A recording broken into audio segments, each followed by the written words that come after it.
బెజవాడ దుర్గమ్మకు ఓ అజ్ఞాతవాసి బంగారు కిరీటాన్ని ఇచ్చారు. నేటి నుంచి దుర్గమ్మ వజ్ర కిరీటంతో దర్శనం ఇవ్వనున్నారు. 2.5 కోట్ల బంగారం వజ్రాలతో అమ్మవారి కిరీటాన్ని తయారు చేశారు. నేడు వజ్ర కిరీటంతో బాలా త్రిపుర సుందరి దేవిగా అమ్మవారి దర్శనం ఇవ్వనున్నారు.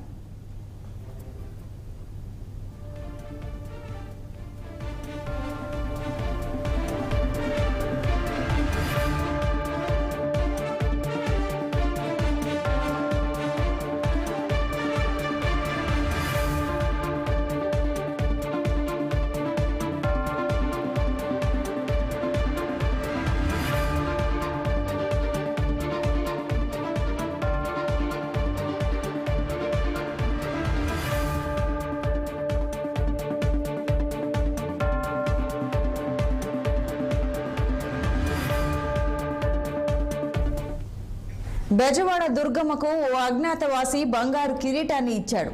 నేటి నుంచి దుర్గమ్మ వజ్ర కిరీటంతో దర్శనం ఇవ్వనున్నారు.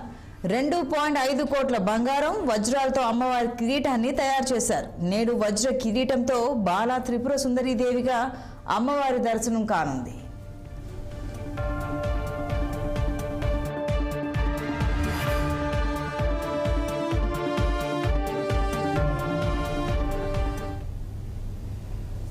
ఇవి బులెటిన్ అప్డేట్స్.